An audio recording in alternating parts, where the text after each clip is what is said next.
Hello and welcome to this Life Without Limits podcast series. Today on episode 2 of our Life Without Limits podcast, we'll have Jay York joining us. Now, Jay is a pre-op patient here at the Center for Bariatrics at Bailey Medical Center, and he's going to give us his insight on joining our program and what has transpired in leading up to his surgery, which, by the way, is scheduled for tomorrow. So stay tuned. You're going to get some inside information.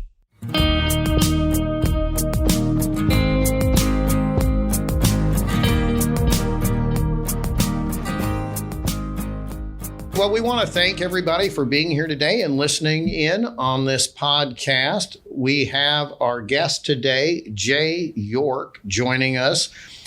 Jay is about to undergo his bariatric surgery. So we have some questions we want to ask Jay to get his feedback on what the process has been like and some things like that. So my name is Russell View. I'm the bariatric liaison here at the Center for Bariatrics at Bailey Medical Center. And simply put, it is truly my great pleasure to be able to work with each of the new patients coming into the program. I manage the bariatric seminars, and I work with patients if they have a question or an issue or concern. My phone rings.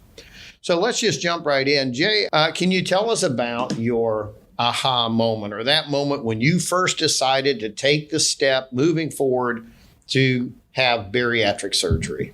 Yeah, so it's been a struggle the past few years. My primary care physician has tried me on numerous medications for weight loss, and they would initially work the first month or two, and then something would happen, a side effect, or it just would stop working.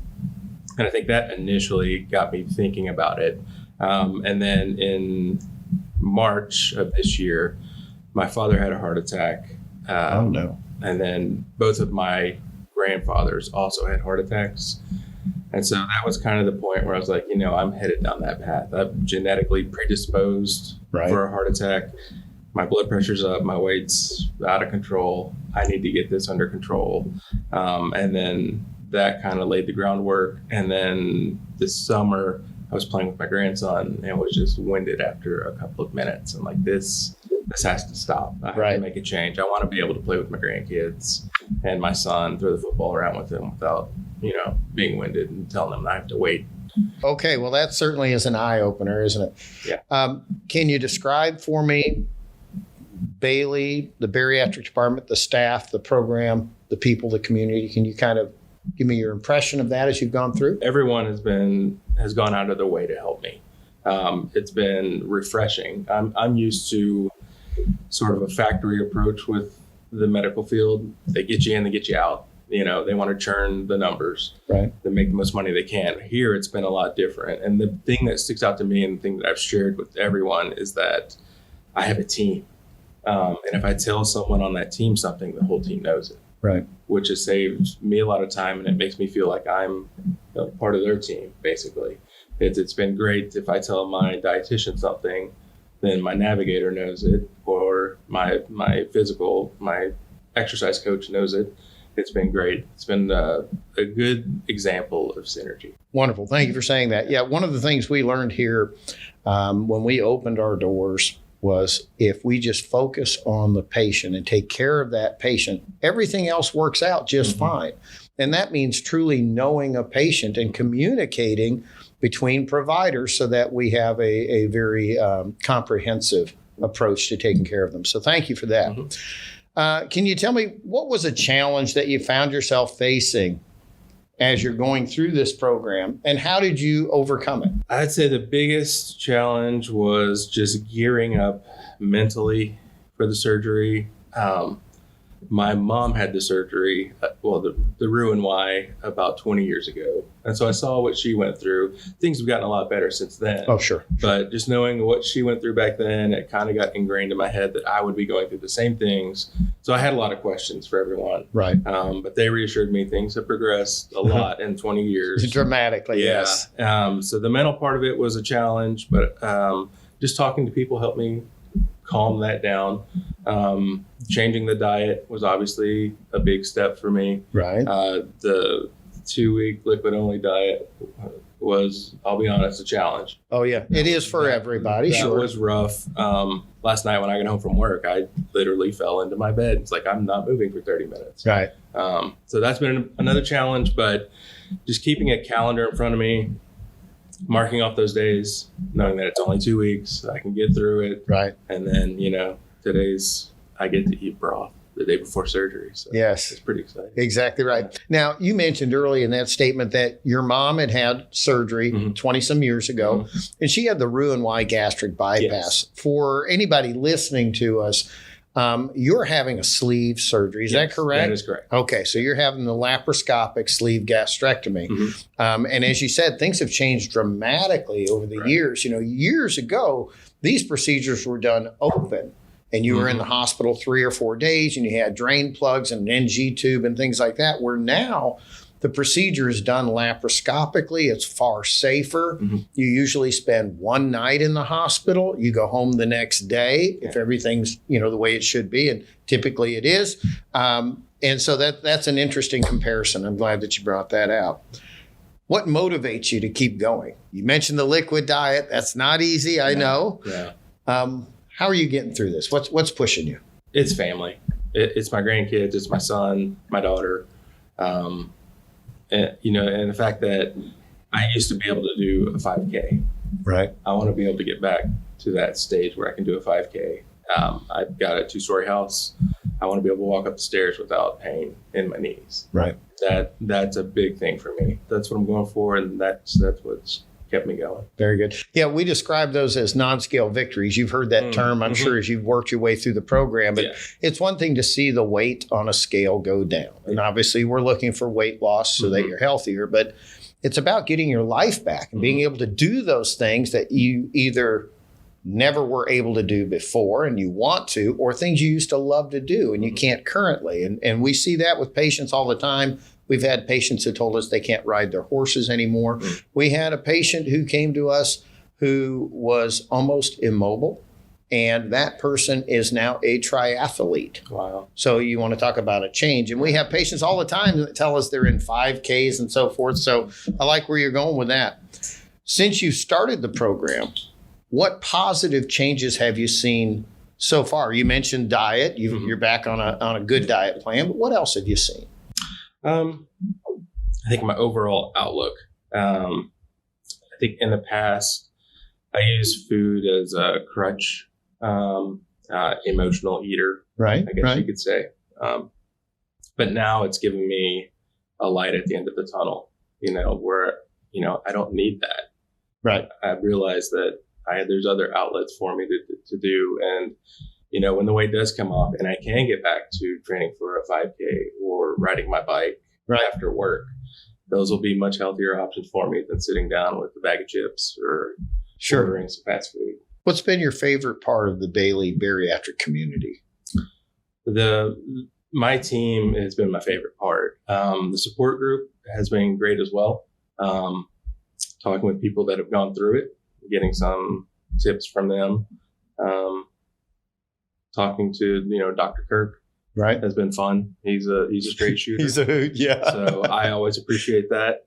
But yeah, it's been the people, both my team and the people in the support groups and, even, Dr. Cole, my surgeon. Right. It's been great to work with as well. So you mentioned support groups, and we obviously have support groups that we do online currently with COVID. Can you tell me a little bit about your personal support group, what you have? So my mom's been a really great resource.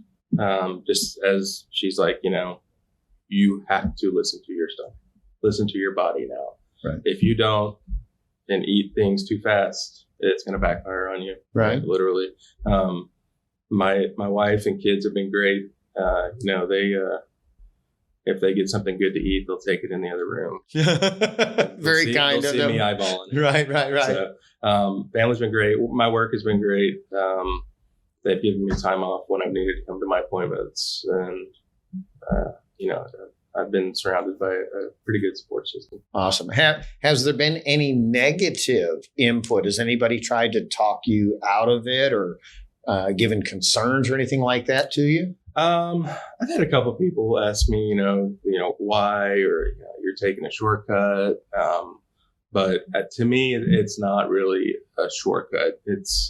I still have to do the work. Right. After it's done, this is just going to enable me to do the work more efficiently. You can testify to this. It is not an easy path. Mm-hmm. This is a comprehensive program. There is work to do because we're teaching you to overcome many years of bad habits and things like that. It's not the easy way out. And one of the ways that I address that when I'm on the phone with, let's say, a husband who doesn't want his wife to do it and she wants to do the program, we kind of examine what her health issues are currently. Mm-hmm. You know, she might have diabetes or high blood pressure, sleep apnea, dyspnea, arthropathy, all of these different things that are associated with morbid obesity. And I always say, this is a progressive disease process, clinically severe morbid obesity. If we don't fix it, where do you see your wife's health going down the road? And is that how you want her to end up? And in every case so far, they've always said, no, I don't want that to happen either. And what it is it's a fear of surgery, which, you know, that's a consideration. There's no such thing as a surgery without some risk. Right. That's why we work so hard to limit any risk. And that's why the program takes a little while to get through, as you know, mm-hmm. but it's to make it safe. Safety drives everything here. That's a great point. I was thinking about that on the drive in, that's been stressed to me from day one. Safety, right? Patient safety overrules everything else. Absolutely. We just will not put you in harm's way. Yeah. And at the beginning, I was like, oh, this is going to take forever. But now I get it. Right. My safety is of most concern. Right. And when you say, oh, it's going to take forever, I've had patients that, you know, from the time they do the seminar mm-hmm. and start the process, they're like, oh, do I really have to wait that long? And they're anxious. I get it. Mm-hmm. They're ready to start their new life too. Right. But when I see that same patient a year later and I say, so it took a while to get to surgery. How do you feel about it? No, it went pretty fast. In hindsight, it doesn't seem like it took that long. What do you see your life looking like post-op? Like some of the things you want to do. I know you want to play with the grandkids mm-hmm. and be able to throw the ball with your son and stuff, but what is life, your new life that you're envisioning? I envision myself being happier because I think that for most people who are obese, you get caught in this vicious cycle of you're eating for emotional welfare in quotes. Right. But then you get that feeling of guilt after you've eaten so much, which compounds the issue. You're going to try to eat to get that to go away over and over and over again. I will be more than happy to be rid of that cycle. So yeah, I think I will be happier. I think I'll be more motivated to do more things, to try new hobbies. Right. Carrying around this extra weight makes a person tired. You know, at the end of the day after work, I'm beat. You know, I don't have interest in, you know, doing things with my kids or my wife for the most part. Right. You're spent. I think I'll be a better parent, a better husband. Awesome. You know, I think all around I'll be a better person.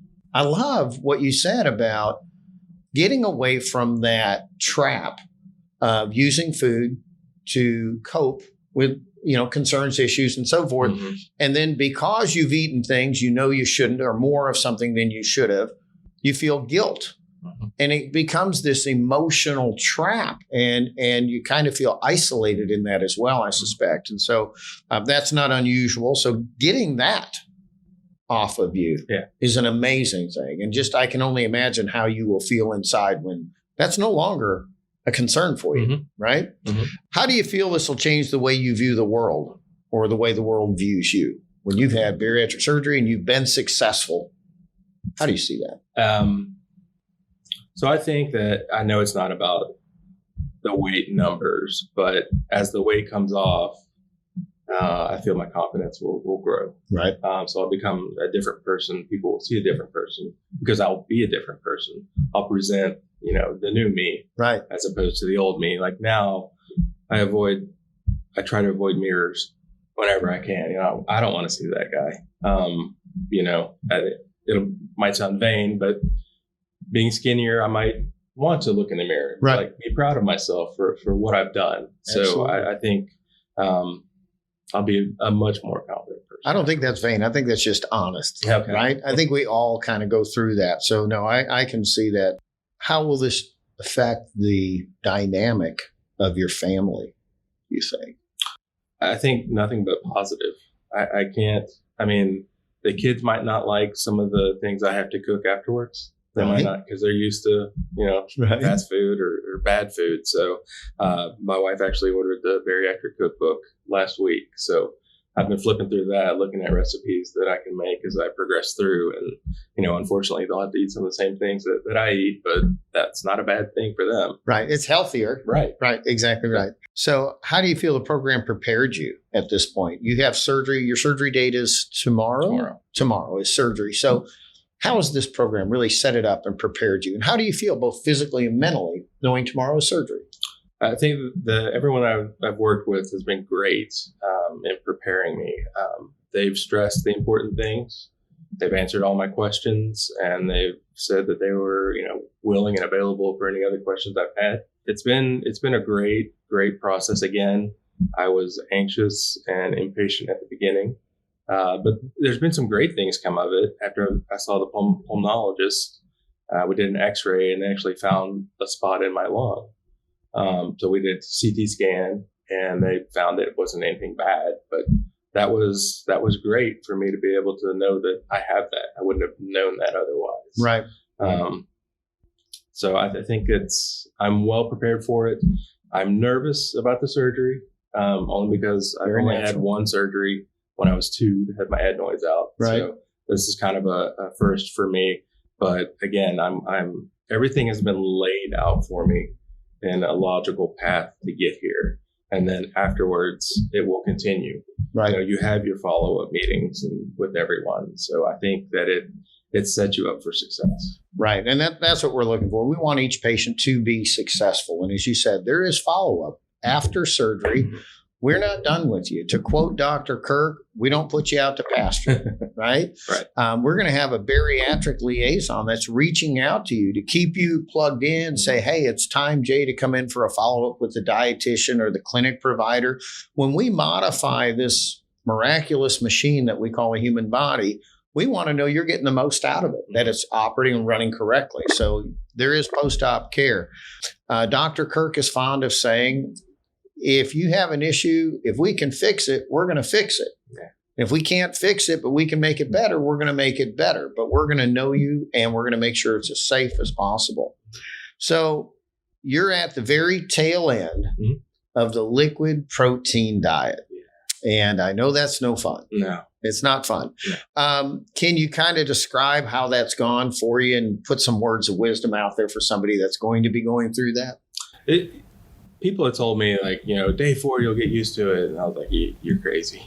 That's not going to work. No way. But they're right.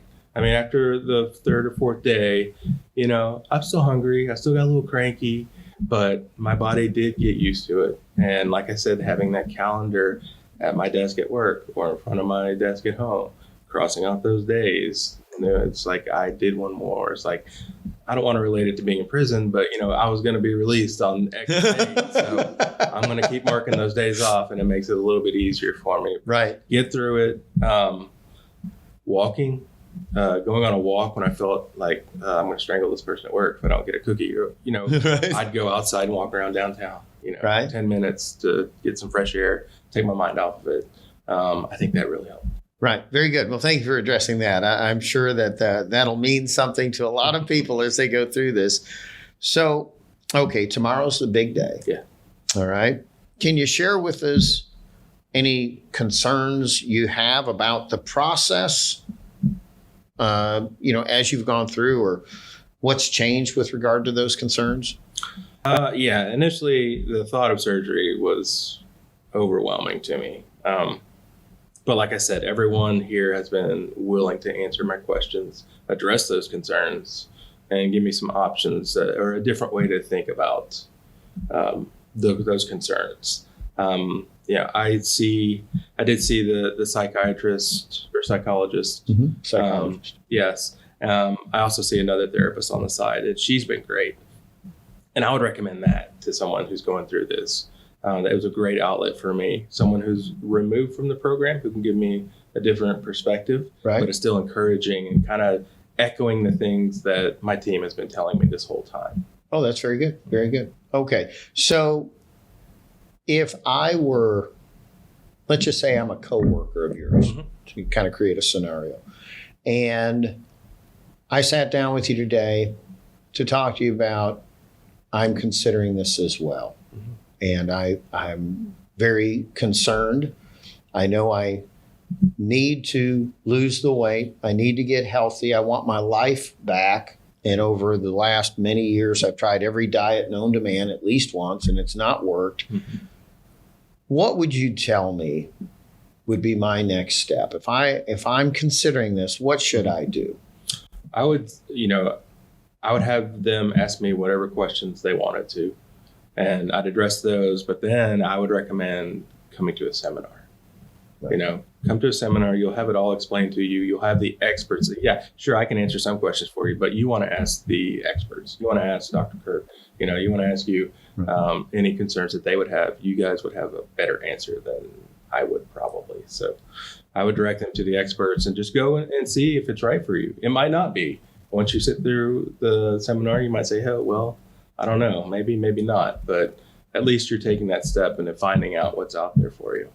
Jay, before we let you go, is there anything else you want to add? Any words of encouragement or anything else you want to tell folks? The thing I'd leave everyone with is trust the process. It works. It's here for a reason.